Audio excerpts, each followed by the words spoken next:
What if being too different was never the problem, but never being understood was? Today, I want to share a song that cracked my heart open and finally let grief pour out. I'm Lucinda, and welcome to The Outsider Within, a space for honest conversations about the experience of being different. And today, we're exploring a song called Alien by The Interrupters. Now, I know I previously introduced you to The Interrupters in another video, but this song is different. It's not their usual style. It's one of their most heartfelt songs, and it hit me hard. Every single lyric goes straight to my heart. And then I watched the video, and that was what opened the floodgates. But what was it that the video showed me that I hadn't fully let myself see before? I think that really watching the character, which is a skeleton, go through that journey that the song's about and seeing the group that accepted the skeleton is really what got me really hard, because that group is the same group where I found a sense of belonging with a group of people, that also didn't belong anywhere, that were never understood. So I think seeing it, my life, other than the second line of the song, my life acted out in this song, in this video, or depicted in this video, just it really hit me in a way that I didn't expect at all. It didn't just resonate, it told my story. And I didn't realize how much I'd suppressed, how deeply I'd internalized not being understood, and the pain of feeling rejected. For perhaps the first time in my adult life, this song allowed me to truly grieve. What exactly was I grieving? The rejection itself, or the years spent believing I had become smaller because of it? I think for me it's a bit of both. That sense of rejection, I think for me, played out in a way that I distanced myself from other people. I convinced myself I didn't need people, I didn't need community. I had my dogs, I had wildlife, I had nature, and of course I had music. So I didn't really care. But on another level, I think I really deeply did care, and it really deeply hurt.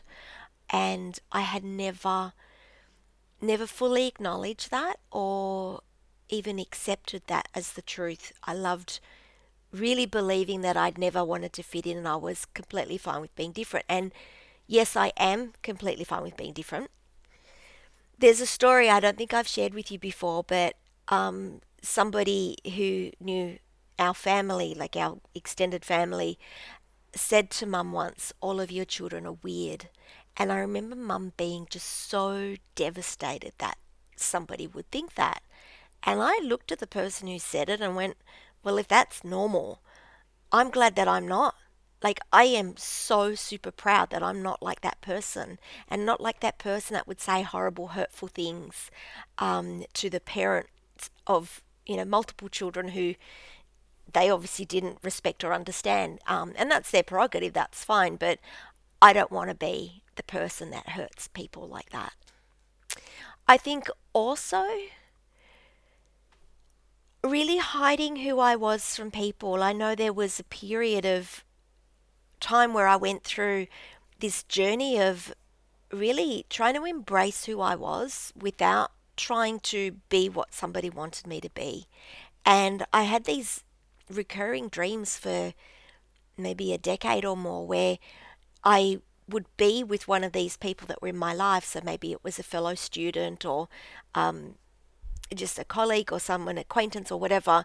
And I took them to this really beautiful, special place. And I interpreted that as I was actually letting them in to see who I was underneath, or the hiding, the masking, the trying to be acceptable, which I didn't consciously do, but those dreams helped me see that.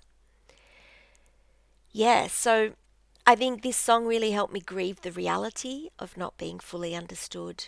to grieve the parts of myself that had learned to shrink. And unexpectedly, it also really touched grief connected to my mother. One of the deepest sadnesses that I carry is how rarely she was truly accepted, understood, or loved for who she was. And it's still the thing that saddens me most. How much of my grief is my own, and how much is grief for what happens when people we love are never fully seen? I think it's definitely a mix. Like it just pains my heart so deeply to know that for close to 50 years, Mum just didn't get understood or loved or seen or even respected by other people. It was only once she had my brother and I, and she found my dad when I was 6, that life really shifted for her, that the three of us could love her and see her and accept her how she was. And it really took till the final weeks of her life to really feel loved and accepted and allowed to be herself. So there's an enormous component of grief about that for her, especially because it's not that long ago that she passed. Um, I'd say the grief for my experience is a lot less, but I, if you ask me that again in a year's time, it might be different because, as I say, Mum passed not that long ago. So I think that's still quite big in my heart right now. This song became a turning point for me, not just personally, but in my work. It helped me stop resisting that sense of alienation and really start owning it. To me, this song is about feeling like an outsider, like an alien, or a freak, as I always felt. About not being understood, being rejected, being made fun of. About trying to fit in, desperately trying to fit in, and failing painfully. And for me, it also became something more. This was the song that truly pushed me to seek a diagnosis for my own neurodivergence. So I guess the question is, why did this song succeed in showing me something that my life had not yet fully given me language for? I think you start noticing stuff. You've got feelings, experiences, sensations that you can't necessarily name or have language for immediately. It takes time. And I think I had denied to myself that sense of rejection, which I felt so strongly and so potently once I hit high school. Life was great till I hit high school, and then it was a horrible, horrible 6 years for me. Um, yeah, and then workplaces that were, so my high school was an all girls high school. Workplaces that I began in once I started working full time were female dominated as well. So there was the same sort of element of lack of clarity, confusion, pressure, and not being understood. My friends outside of work were always all male because for me, they were just straightforward. They said what they thought, it was done, you moved on. Whereas it was the opposite in workplaces and at high school. So I think seeing the character, because it's an animated video, I'll share it with you in a moment. Seeing that character really live out my life experience and bond with the same group that I bonded with, I think that just it just shone a light in there, and really hearing these lyrics that Amy just sings so much from her pain and from her heart, and realizing that it wasn't just me, that a whole lot of other people feel this way too. I think that's how this song succeeded in showing me something that I hadn't been able to conceptualize properly from my own experience. So sometimes recognition arrives before language does. And sometimes a song helps you see yourself clearly enough to finally begin reclaiming who you are. What happens when you finally recognize yourself before the world has ever properly explained you? For me, it was that sense of being not so much seen, because clearly it's a one way thing. I'm watching a video and I'm listening to somebody's music, but to hear and watch my story, and really, as I said before, it's not just me that's feeling that and that depth of pain, um, and that really deep rejection that other people do. And if Amy, the singer songwriter or lyric writer for this song, and I felt that way, then I'm sure it wasn't just the two of us. There's lots of other people. So that really prompted me to develop different and loving it, and to really pivot in my work to find other people like me in terms of going through that same sort of journey and help them reclaim who they are and embrace who they are and go out into the world and really be themselves. So this song, Alien, was recorded during COVID in their home studio. And from what I've read, that freedom of just being able to record whenever they wanted to really allowed Amy to sit inside the emotion of the song.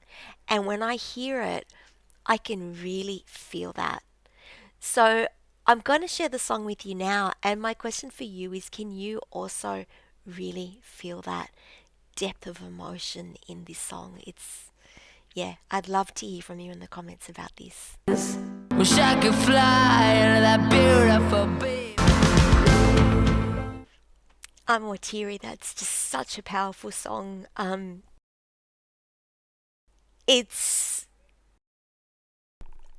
I think, yeah, even just seeing the first costume that the skeleton wears and knowing that's how Amy the singer used to dress, um, yeah, it just sort of really makes it more impactful. Just watching that little spark as well was just so beautiful. That the group of punks saw the skeleton and went, "Hey, one of us, come and join us." And that spark, that hope, is what stayed with the skeleton and enabled the skeleton to stay here. It's just, yeah, it's very sad. It's still very painful. I've linked the full song below so that you can listen to it and watch it in its entirety. And I shared earlier how this is a song that helped me see myself more clearly, but also to grieve what it meant to feel unseen for so long. And I wanted to ask you, is there a song that has helped you to understand who you are? I'd love to hear from you in the comments. Thank you for joining me on The Outsider Within. Next time, I'll be sharing a song that feels like the eye of a cyclone. May you continue to own what supports you, even when it looks different.